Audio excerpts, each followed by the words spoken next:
I just completed an interview that is so powerful. We talked about why men suffer in silence. We need to start normalizing the conversation around men's mental health. So, seriously, why is it so hard for men to talk about their mental health?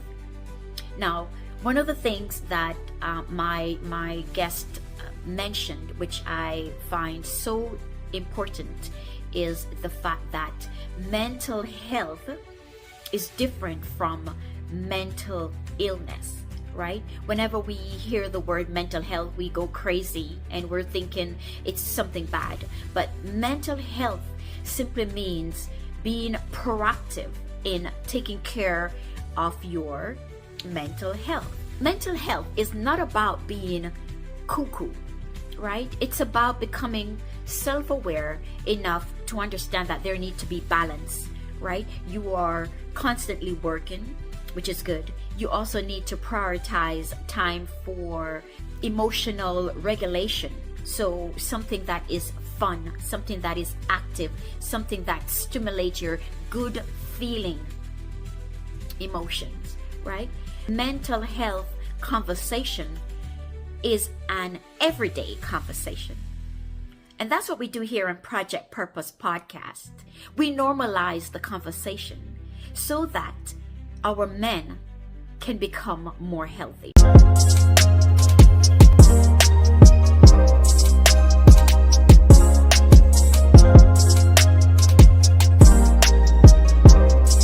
Hello, everyone. So welcome back to another episode of Project Purpose Podcast. I am your host, Sheryll, and today we're super excited to have a very special guest here with us. We're continuing our conversation regarding mental health awareness. So today we're talking about why men suffer in silence and actually how to heal loudly. And our special guest that is joining us today is a psychotherapist, Mr. Ontonio Dawson. Mr. Dawson, can you hear me okay? I can hear you and I can see you well. Awesome. Thank you so much for being a part of Project Purpose Podcast. It's a And pleasure to be here. Thank you so much for having me. I'm excited to be here. yes, absolutely. So we're going to go ahead and dive right into the whole concept of men Mhm. and why men suffer in silence. But before I do that, can you just introduce yourself for our listeners real briefly, and then we'll dive into the questions? Hello, everyone. Thank you so much for being here and for taking time to tune into this important discussion tonight. I am Antonio Dawson. I'm a cognitive behavioral psychotherapist and I'm based in the UK, traditionally from Jamaica, where I worked as a police officer and experienced different struggles that men went through. Subsequent to policing in Jamaica, migrated to the UK after getting married and studied psychology, specializing in Black men mental health, and also run an organization called Seed for Success and an organization called Speak Black Men. Both organizations are tailored to mental health support, specifically to make therapy more adaptive and inclusive. I have a special interest in supporting Black men because we're least likely to access psychological therapy and are most likely to be seen through the prison system for psychological care. So I'm interested in a more proactive approach to support Black men to manage their mental health and to unlock the inner greatness that we possess. Love it. Love it. Thank you so much. I love that you said that, you are taking a proactive approach towards this. And later on, we'll talk a little bit about your organizations and how we can actually get involved. Mhm. But we thank you for what you're doing in the Thank you. industry Mhm. because it is so well needed, Yes. And the whole objective of today's topic is to begin to bring awareness to mental health, but in particularly our men. And as you Mhm. mentioned, our Black men. Mhm. So we're going to go ahead and dive right into Let's the get into it. questions. Yes. So, you mentioned you've been doing this for a while now, and we're in the year 2025. Why is it still such a stigma? Why do you think men are still hesitant to talk about their mental health? I think the stigma is a legacy of information that is stored within what I call our mental script. The mental script is where information is passed down and stored for many of us. Some of us it carry information that has come through generation of socialization through our families who might have spoken negatively about spaces that are designed for healing, like such as therapy spaces, as a place that is stigmatized as a negative place. You might see it as somewhere that is not supposed to be there if you're a certain type of person, like men should not speak up in certain space, or men should not seek help, or the idea that one need to be strong and one need to be resilient in every situation even when we're struggling, are things that we've taken away from early experiences, like the plantation system or the slavery system that we had to go through. So these information are transgenerational. They pass down through the generation. And within our communities, oftentimes it's frowned upon when men try to get support. You're seen as less than a man if you were to seek support.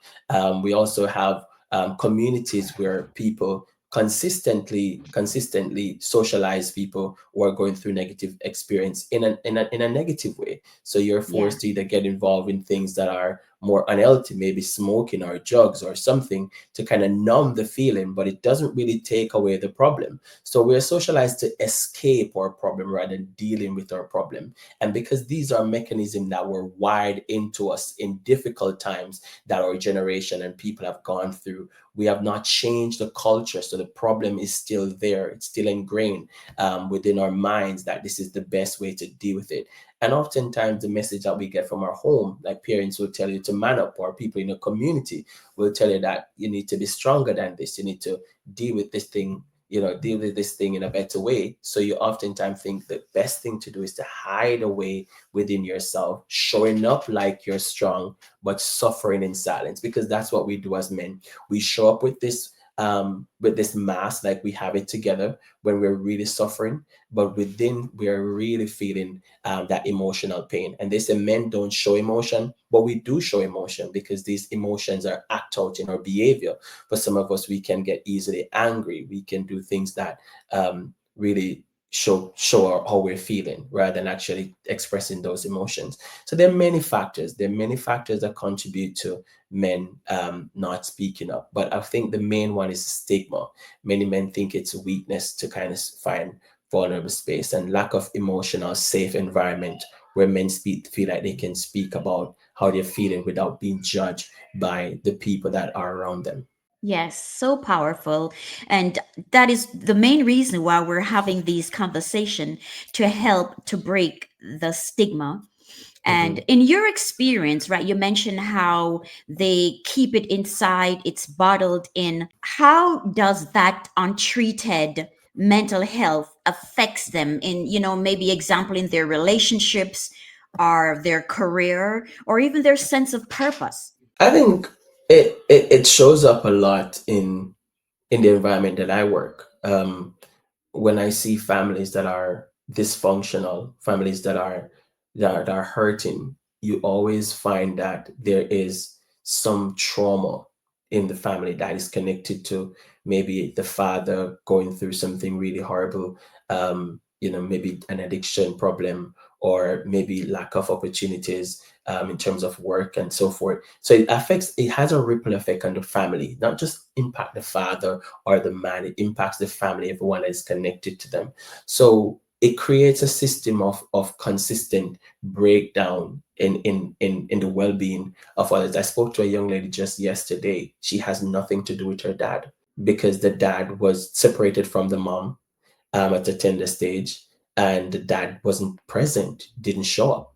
He wasn't there to support her in difficult times. But for that dad, he was struggling with processing his own feelings and things that are going wrong with him. And oftentimes, because men don't know how to really express their weakness, it then impacts the generation of the children, because they now think the dad is bad. And oftentimes, it's not that the dad is bad, it's just that dad hasn't learned the skills to effectively manage their emotions or manage their distress, to be in a place to adequately serve their family, serve their children, serve their community. So what we find is they struggle with lots of emotional distress that is now sidelined in different ways, that they may avoid the people that are important to them. They might disconnect from things that are supposed to be important to them, like their children, or disconnect from the community that can support them, and lean to the things that cause their mental health to become worse. So in terms of treatment, I think one of the things that I do in therapy is to normalize how difficult it is for men to speak about these things, and also allowing men to recognize that it's okay to show these weakness. It's okay to speak about how you're feeling. And even with your partner, your children, just it's all right to kind of tell them that you're struggling. You need, you need that space to maybe work on yourself or something, but not giving any explanation and not talking makes it worse. Yes, absolutely. So key and so important. And you touch on the topic that I was actually going to segment in. So I want us to dive a little bit deeper. You share how the young lady is not talking, don't have a relationship with her dad because he was never present, and of course it's because things have happened with the Hmm. dad that Hmm. cause him not to be present. So share with us a little bit more on your concept of the whole role behind the childhood trauma, or even just early social Hmm. surroundings, and how that plays a role in how men manage stress and Hmm. emotional pain later in life. Hmm. So let's go back to the trauma of Hmm. early childhood. Hmm. So there's actually a theory that speaks to epigenetics, where this speaks to trauma can pass from one generation to the next. So the trauma that the mom went through over the years, that she might have gone through horrible pain or abuse or rejection, that trauma, according to epigenetics, can pass down to that daughter or that child, right? And the child is carrying something within themselves. As they grow, they don't understand what is happening. So that trauma is not just a childhood trauma, it's a transgenerational trauma. So that generation has passed from one parent to the next. But if that is not identified as a trauma that has been passing through, it's normalized as a suffering that is not, that person might not seek help for. So there is a transgenerational trauma, but there's also childhood trauma that many men experience, whether that is not having that right care at home, being abused. Because one of the things that we're not speaking a lot about is how normal it is in our communities for young boys and young girls to be sexually or physically abused growing up. And then these early experience kind of shape their mental script, shape their cognition of how the world function. So their early idea of the world is that it's dangerous, it's scary. And what we find is that a lot of young people, young men, grow with masks. I cannot tell you the amount of young men I've spoken to who were sexually abused as children, from family or from friends or neighbors or someone that has affected this child way of thinking, because oftentimes the male is acting out the pain of the child. So you see that grown man and you think, it should be functioning better. It's because the child in him is still crying. The child in him is still hurting. The child in him that was rejected. The child in him that was treated unfairly. The child in him that wasn't cared for. The child in him that wasn't hugged. The child in him that was told that you need to get it together. When you become an adult, that child is still needing a nurture, needing care. And because it's not given, it's oftentimes expressed in anger, in frustration, in avoidance, in withdrawal, in substance abuse. And oftentimes, not even that person don't really know. And that's what therapy helps you to understand that sometimes it's not that you can't really navigate through that difficulty you're going through, but you don't know how to take care of the child inside of you. And so there's a process called reparenting that we support clients to understand that as your adult self, rather than being sorry for yourself and what you went through, you can learn the skills to parent yourself the way you weren't parented by your own mom or dad. If you, rather than blaming your mom and your dad that wasn't there, how do I now support myself to give myself what I can give myself now that my parents didn't give me then?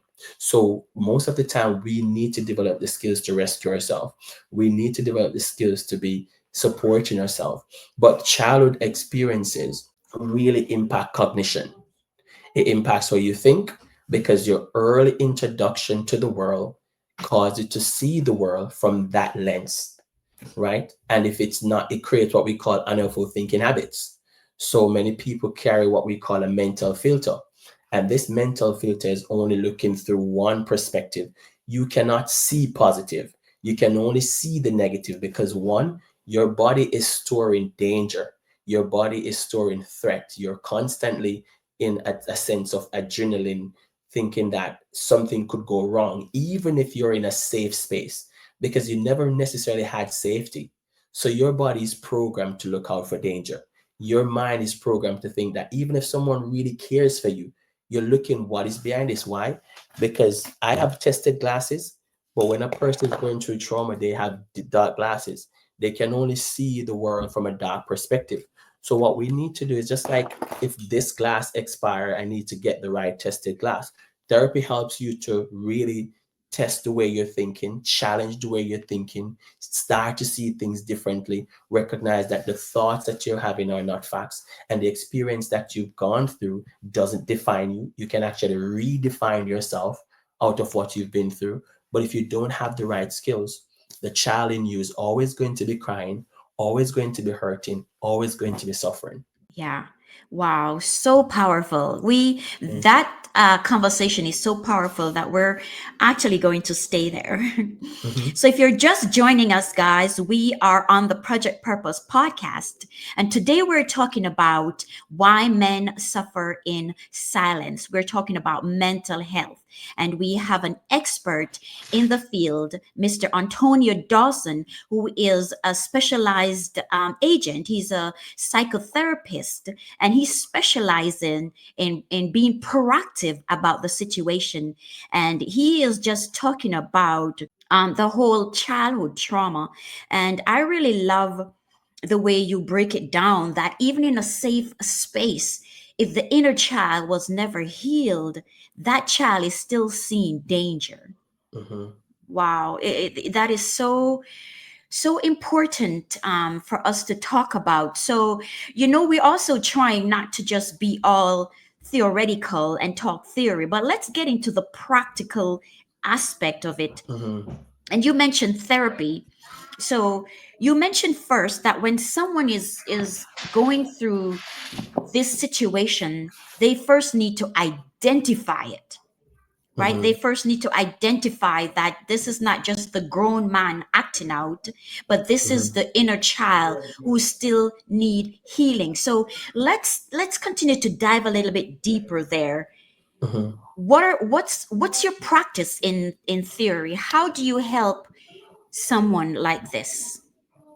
I think for me, one of the key thing that we do is a thorough assessment. But sometimes it's hard to do an assessment if you can't get men in therapy. So for me, what my proactive approach is to first make mental health conversation an everyday conversation. So it's trying to support men and those who have insight into mental health and how to navigate through it to normalize the conversation in your community, normalize the conversation in your friendship group, normalize the conversation in your texting or your call, maybe checking in with a person, how you keeping, what's good, not just saying when a person say to me, I'm good, and say, okay, but how are you really doing? Because we have a culture that promotes just saying we're good or I'm okay, or we normalize being okay when we're not.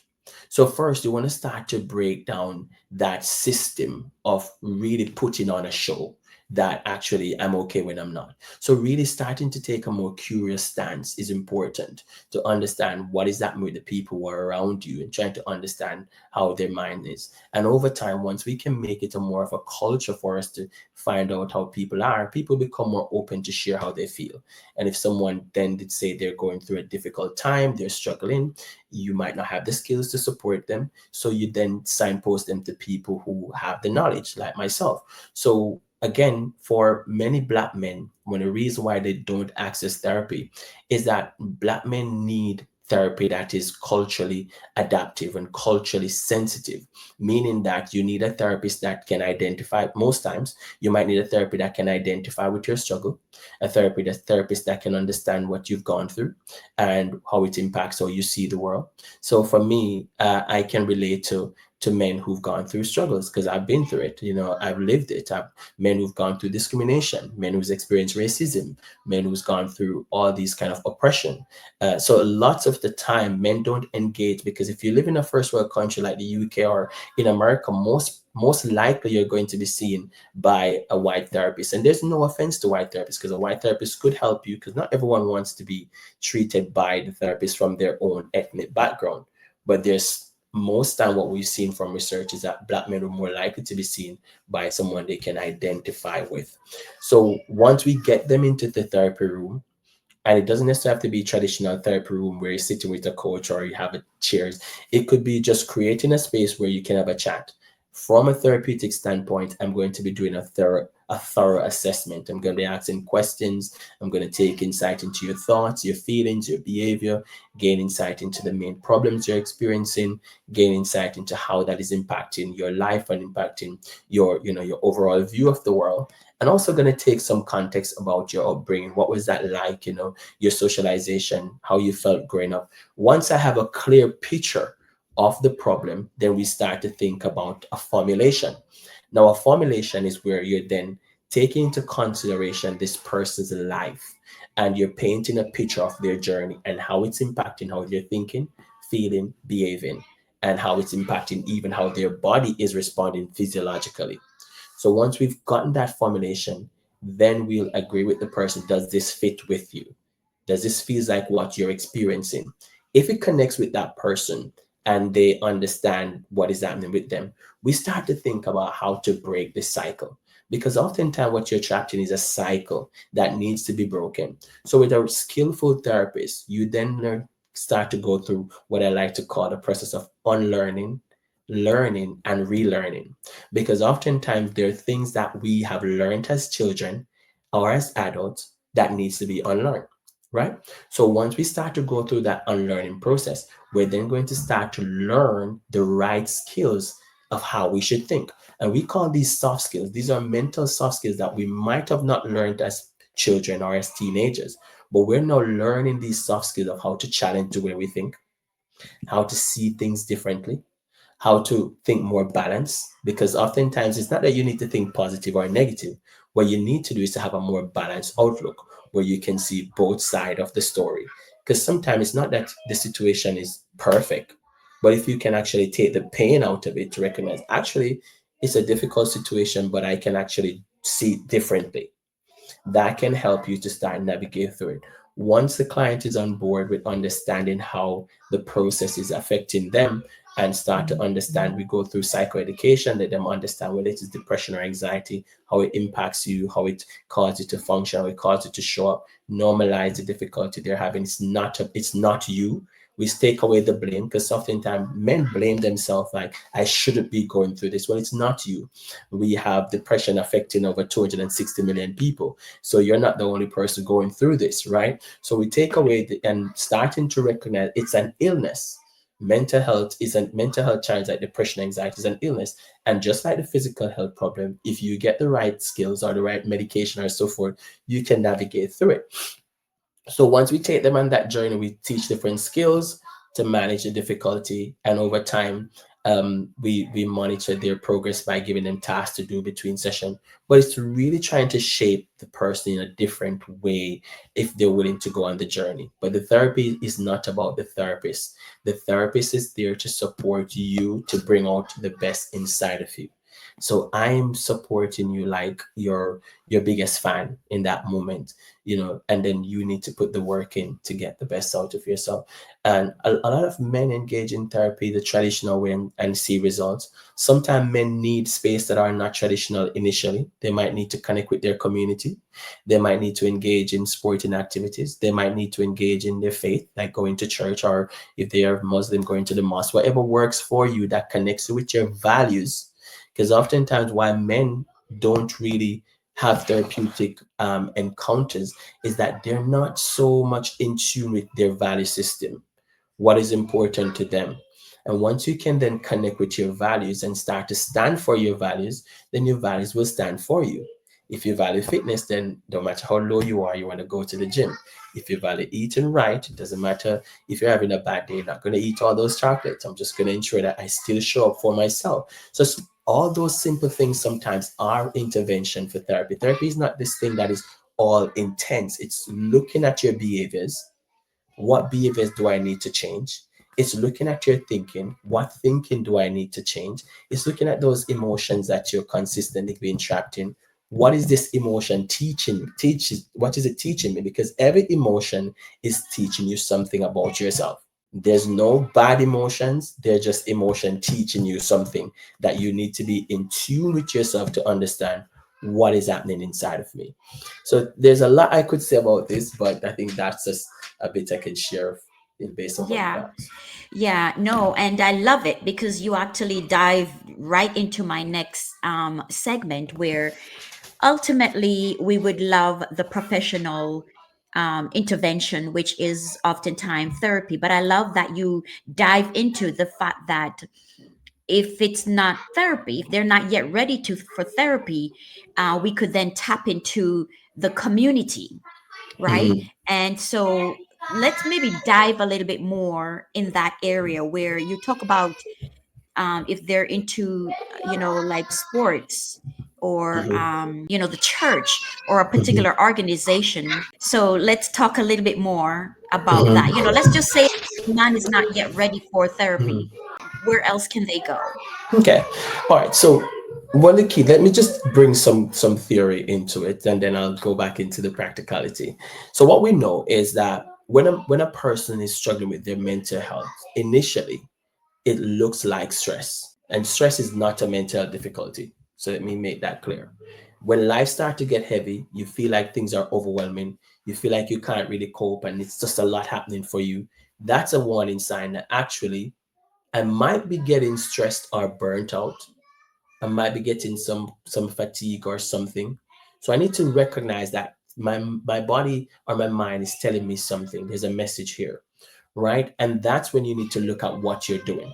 What we find is that a lot of men tend to be very routine. So they might be doing the same thing, showing up, going to work, doing all the routine things, and your body's taking the more routine you do, it's the more stress your body take on because you're not if the routine doesn't bring you pleasure, it means that you're not releasing the happy hormones. You're not releasing the hormones that gives you pleasure, gives you a sense of fulfillment, gives you a sense of feeling good about yourself. So the more routine you get, the more stressed you become. So what we now need to do is when we're getting really stressed, we need to start thinking about creating balance. And there's a principle that compares this to what we call a three-legged stool. It means that you need to think about your routine, the necessary things you have to do in your life, and the pleasurable things that you need to incorporate. So each week or each day, you want to think about, I have lots of routine things to do, like I need to work from that time, but what pleasurable thing can I incorporate into that day or into that week? That could simply be taking a 5 minute walk. It could simply be, going to the river. It could simply be going watch a movie. Sacrifice. Whatever pleasurable thing I can incorporate, I need to Right. think about doing something for me in that day, right? Not just my routine.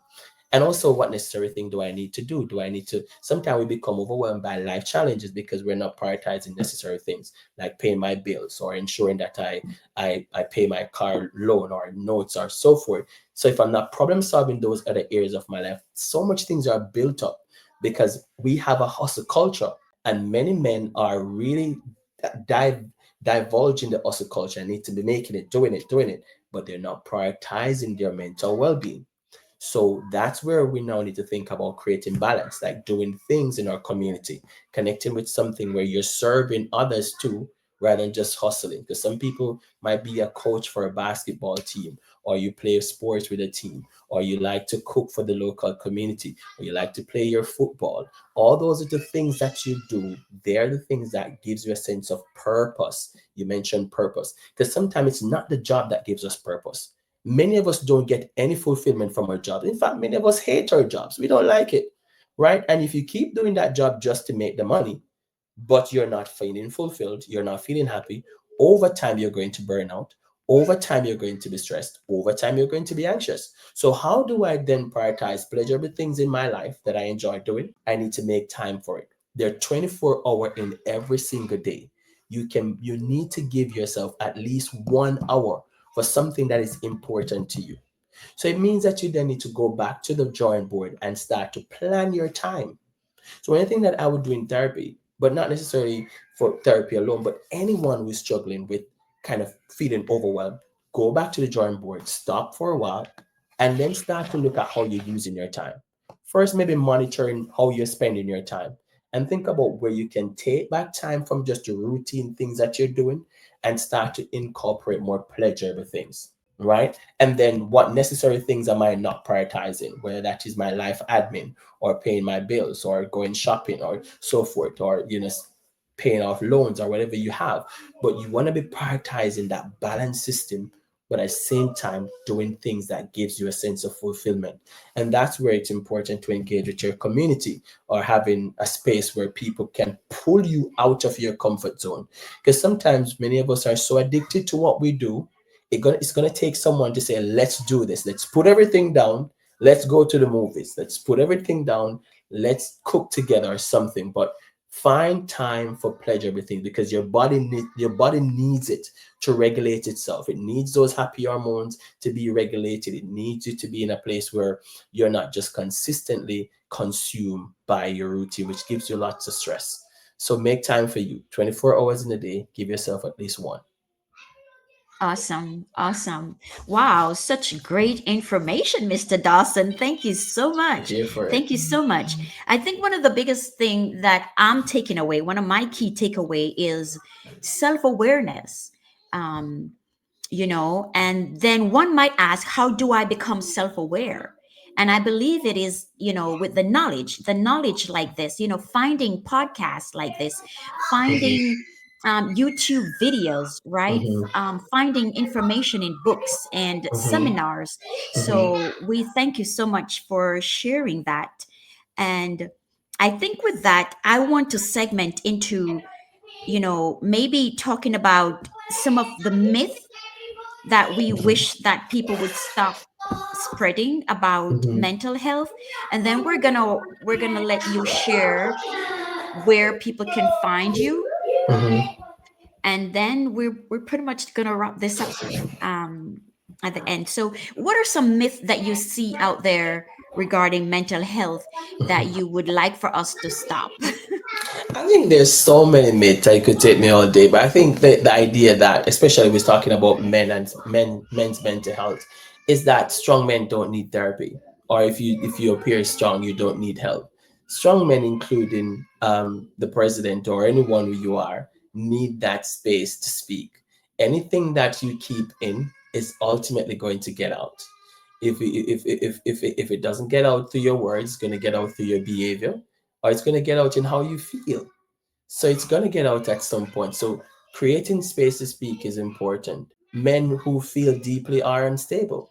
So some people think that because some men are emotional, that they're unstable. Emotional awareness is from an intelligent place when you can identify how you feel. Because some men think that it's weak for men to express how they're feeling. And society sometimes call men who are emotionally aware that they're somehow um, girly in Drama. some way. The drama. Yeah. So it's understanding that there's nothing wrong with being able to identify how you feel. Um, and also the idea that, you have to man up all the time. Um, I grew up hearing that a lot, and it didn't do much for me because it forced me to internalize that I can't cry, I can't show weakness, I can't, have moments where I just say, you know what, it's tough.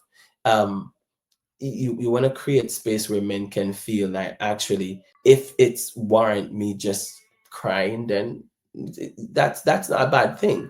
I like the idea of kind of men not being overly like consumed by what is happening with them, still having some level of resilience to life challenges, because we're not here to say men should not be resilient. We need to have some sense of resilience, but there's also space for you to show that, actually, I'm going through something that is so hard and I need help.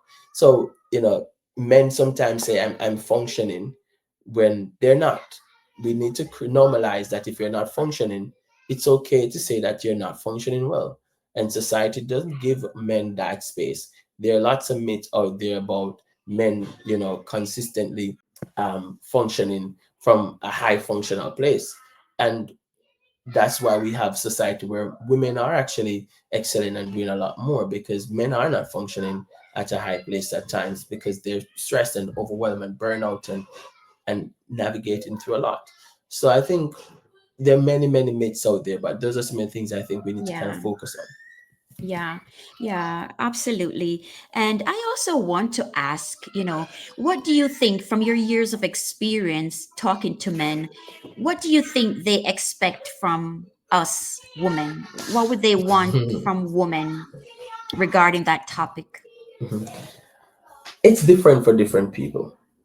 And this is what I normally say. I'm also a trained couples therapist, so I support couples a lot, to navigate through the difficulties that they're going through, and maybe every relationship that I work with, where the main thing that men struggle with oftentimes is really communicating how they're feeling.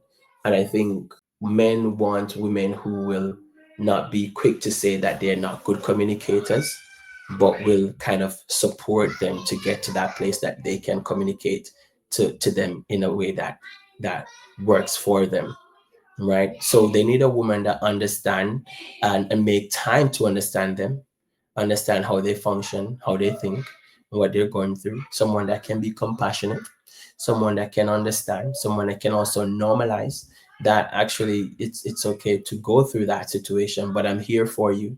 It sounds like it's been a tough couple of days, or life has been really difficult lately, but I'm still here for you.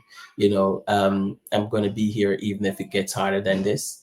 Men like to be reassured, even though sometimes it's society doesn't make it out that way. We do like to be reassured. Men like comfort. It's society might think that we don't, and people, women might think we do, but you have to pull that out of a man. So a man's mental health is really, really invested in the home that he lives in. Whether he has a good or bad mental health, the home has a lot to do with it. Because if he's coming home to a home that he doesn't feel safe, he's gonna come home in the worst mood, or he's not gonna come home any at all. I know many men who say they leave work, and when they think of going home, they end up in the bar. They leave work, and when they know, when men are coming home, and then it's again when they have young children, or they have a wife that is really demanding, or a partner that really expects a lot from them to finish a full day and then come home and do everything, and sometimes they don't feel like they're understood. But we also, as men, sometimes don't think about what is happening for the woman too. So we need that balance in our thinking. But I think it goes back to a lot to communication, communicating your needs to each other. It also go back to men finding a space within their relationship where they can start to really acknowledge the things that they're struggling with, but that space has to be created. It's not just something that you get. It has to be created where the woman have an invested interest in understanding not just that person, but also understanding where they're coming from. Because that's one of the problem too. We expect you should know how to do this. When I met my wife, when this is something personal, when I met my wife when I came to the UK, my wife said to me one day, "Why don't you hoover the house?" But I've never used a Hoover in Jamaica. I use a broom. I didn't have that luxury, right? And the expectation, my dad would do that kind of thing. So sometimes we're carrying our daddy and our mommy in our relationship, but that's not my experience. So oftentimes we bring the expectation from our family or brothers or sister in our relationship, and that damage the relationship. You want to get to know that person, their reality, where they're coming from. And if they don't have the skills that you expect them to have, support them to develop the skill. But my wife did support me to start doing the Hoover, and I do the Hoover every day now, right? So it's not where you start from, it's actually being on board to work with that person right? Because there's no man that have all the tools you need as a woman, but then we can develop the skills if we're nurtured in the right way. There's a lot I Yes. could say on this too, but we'll move on. Yes, that's for another part two. Part two, Mhm. and that is so key. And personally, for me as well, this is why mental health um, awareness is so important, not just for the male, but for both sides, because we all go through the trauma. And Mhm. as you mentioned, we all have different levels of self awareness. But for the woman to be proactive in getting the home a safe space for the man, she too need to be emotionally regulated and be I love ready. that. I love Yeah. that. So I totally agree, because oftentimes, if we're not careful, we think we're enemies fighting each Mhm. other, when in Mhm. essence, we're a team building Yes, together. yes. And that's where the balance comes in. The balance where I always say this, it doesn't matter how much you know a person going into a relationship, that relationship is going to change over time because people evolve, people grow.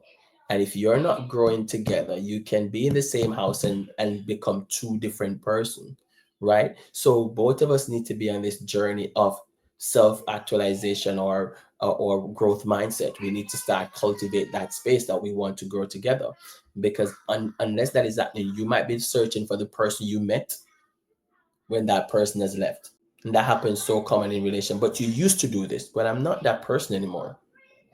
I used to be a child, but now I'm an adult. So you might met me doing doing that thing or thinking a certain way, but I've changed.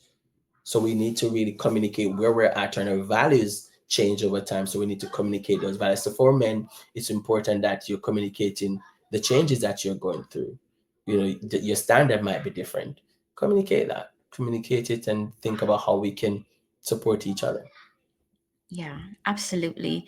Absolutely. Thank you so much. And I just have one final question. And then, like I said, we're going to segment into some action steps. But, this is such an important topic because alarmingly, the statistic says that 1 in 10 men experience depression or anxiety. And I think you did mention it, yet less than half seek treatment. And what's even more alarming is that men die by suicide. I Mm-hmm. believe the numbers is like 4 times more, Mm-hmm. than women. So piggybacking off the topic that we just talked about, the home and what they expect from women, how can us, how can a man's partner, family member, or even their friend identify some hidden signs of mental health struggles, even if the man says, "Oh, I'm okay." What are some Mm-hmm. signs that we can see and help them with before we get to, that alarming suicidal Mm-hmm. aspect? Hmm. A lot of times the signs are going to be masked. The traditional signs for typical signs of depression, especially for black men, it doesn't normally it's not normally the same because you can be struggling with depression and you're still showing up because the depression leads to kind of a withdrawal where you want to just hide away, being in bed and kind of just not want to engage with society. Men will still show up even if they're feeling depressed. But in terms of identifying the signs for men, is recognizing not just what has changed in how they function, but also in how they communicate and what they don't communicate. Because if a man used to really, show up for things and now he's really not showing up, you might recognize that there's a change in pattern. If there used to be someone that is more, jovial and really connecting with you, wanting to understand how you're getting on, but now their communication is still there, but has shifted, you might become a bit more curious to recognize what's happening with you. For men, if that person has withdrawn from communicating via text or phone or so forth, you want to pick up on those things and check in on them, not just saying, how you doing, how have you been feeling recently, what have you been thinking about recently. If you have that kind of relationship with them, to kind of become more curious to understand how life has been for them.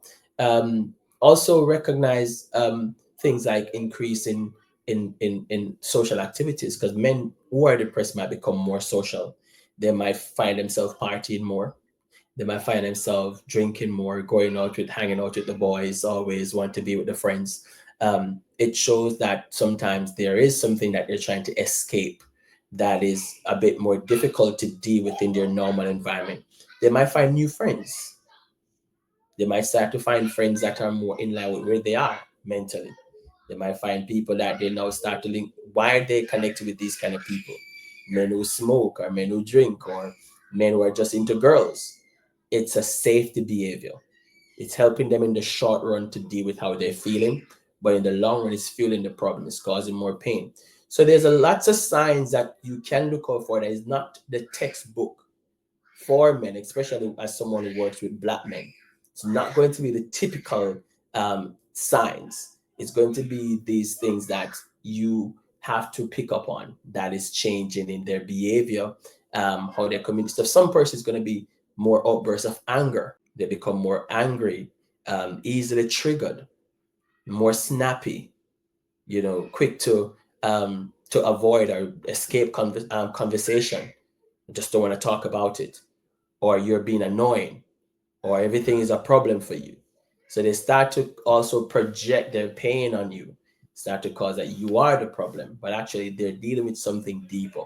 So sometimes when you're having those problems, even in the context of the home, that you feel like you're being attacked by them, like, oh, there's always some kind of conflict.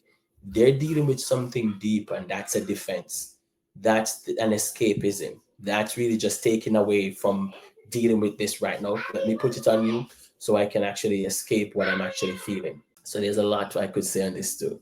Yeah, yeah, so awesome. So, with that said, let's talk about the action steps that they can take. So, share with us, again, what you do. I know you mentioned your organization, Speak Black Men. Talk to us about if someone needs professional help or maybe just an online community, how can they find you? All right, so Speak Black Man, we do quite a lot. So we first create a space to normalize the conversation around mental health. So we'll talk about things like through social media content, on Instagram mostly, just kind of like putting up things about mental health to normalize the conversation. I also do workshops. So I do workshop with men to have conversation about different mental health topics, and there's also life topics, and that men might need to learn certain skills to kind of empower and develop their growth mindset. Because as I mentioned, my approach is more proactive, kind of supporting you to build the skills that you need to think better and support you to navigate through those things. I think it's important that men start to form a community with people that are having conversations. We've been socialized to isolate and deal with things by ourselves. So we need more community where even if you're not talking, but you're hearing, and normalize that your struggle is not unique to you. There are many men going through what you're going through. So that's one of the ways to start the healing journey. Really, just getting involved in a community. Speak Black Man offers that community. We do annual conferences where we talk on main topics that affecting men and research around those topics, and also normalize. Last year we had people who lived experience coming to the conference, people who have gone through depression, have gone through anxiety, gone through trauma, and are now triumph. They're doing exceptional things. So they come and say, actually, hands up, I struggle with depression. Hands up, I've been diagnosed with PTSD, but look at me now. Look at what I'm able to manage to do. So it doesn't mean that because you're struggling with something that is difficult, like a mental illness, it doesn't mean you can't come out on the other side. So it's now showing up in spaces that you can educate yourself, showing up in spaces that you can normalize the difficulty, and becoming more curious to first understand what mental health is and mental illness is. Because not because you're prioritizing your mental health doesn't mean that you have a mental illness. A lot of people think, oh, hear the word mental health and start to think, oh, no. Mental health and mental illness, they're different. Mental health is you practically taking care of how you feel, think, and behave. Mental illness is when you don't take care of yourself, then you start to find that your thinking becomes difficult, your feeling become overwhelmed, and you start to feel more low or anxious over time. So you really start to recognize and understand what is happening by normalizing conversations around these things, and also just making it your duty to do the things that we spoke about earlier, really just starting to involve in your community, prioritizing you. Lots of little things to talk about when it comes to, yeah, prioritizing your mental health. And most importantly, if it becomes a thing where you're just not coping, be open to get support, be open to get therapy. Don't be, you see, you're going to get therapy whether you go through a professional route or an unprofessional route. Some people are having unprofessional therapy, therapy from the streets, therapy from the gangs, therapy from the thugs, therapy from, it's therapy in a sense, but it's unproductive because someone is actually informing how you think. And what therapy really does is support you to think better and to shape your thinking. That's productive therapy, good productive therapy. But there are people who are consistently having some form of intervention in how they think, which makes them worse. So you want to have trained people to support you if it's really something that you're difficult, that is too difficult for you to navigate through. And there are things in the community that we mentioned you can also tap into to help you. Yeah, awesome, awesome. So on Instagram, what is the handle?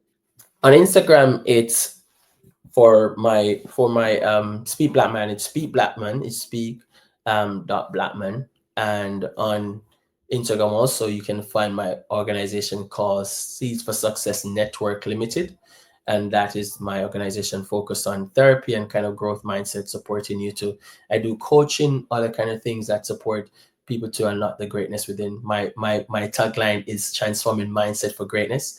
I'm also the author of a book called God Seed for Success. So it's about that, supporting you to understand how faith and therapy can coexist.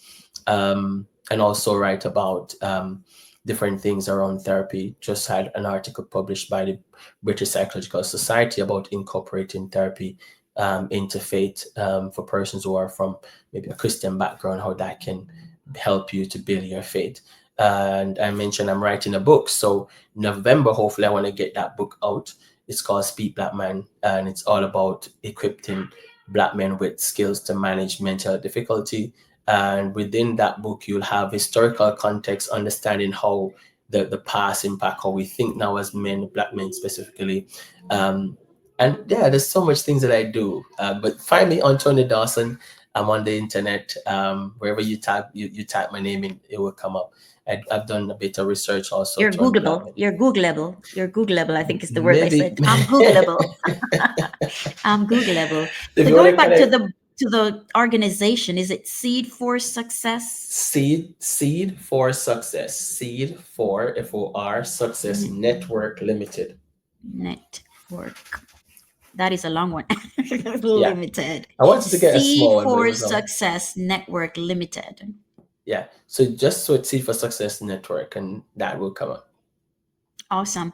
I will make sure that I put this in our show notes as well, Hmm. because I believe that one of the key word that you mentioned is curious. Start becoming curious, even if you're not Hmm. yet ready to talk. Start listening. Start, Hmm. absorbing Yeah. something different. Because for us to change, things have to change, and Hmm. so I love this organization. I love it. This is awesome for our men on a whole, Black men in particular. So, congratulations, on that. And we thank you for being a part of this community that is bringing awareness to such a well needed topic. Amazing organization. Thank you so much for having me on Project Purpose podcast. I'm That so is also a happy. mouthful. Yes, I'm happy to be in the airwaves of your audience, wherever you are over the world. It's a pleasure for me to connect with you. And if you hear my voice, I'd love to connect with you. So connect with me and let's grow together. Let's grow together. The information and the knowledge I have is not for me, it's for you. So if you need it, I'm here to share it. Awesome, awesome, Mr. Dawson. So, just before you go, let's just have you speak to that one Black brother, that one that might just be still very reluctant. What would you say to him? I would say to you that you are a seed for success. You're destined for greatness. And the struggle you're going through right now doesn't define you. Like a seed that is planted in dark places, sometimes you're placed in difficult situations in life, but your roots have to go down before you can go up. And if you can find yourself, your values, your morals within that difficult place, you can thrive through it, and you can grow. You can produce fruits that will not just benefit you but people all around you. Never see a fruit tree take itself to the market. The market always come looking for the fruit. As you start to believe and value yourself, work on yourself, prioritize yourself, nurture yourself, the world will be your oyster. You can achieve anything you want because the excellence and the greatness that you're investing in will bring great value to your life. If that is you getting support through therapy, the seed has to go through a process of pulling the nurture, the nutrients, pulling the water. You have to go and pull the things you need to start changing your life. Maybe you've been told that you don't need to to have therapy. Maybe you've been told you can do it all by yourself. But even nature tells us you can't do nothing by yourself, because for the fruit to grow, it needs the rain to fall, and you need something to fall in your life to help you to become better. So seek the help that is out there. Seek the support that might be out there. If you need support, I'm here to connect you. Thank you for listening. Thank you so much, Mr. Dawson. And thank you all for listening to Project Purpose podcast. Until the next episode, bye for now. Bye for now.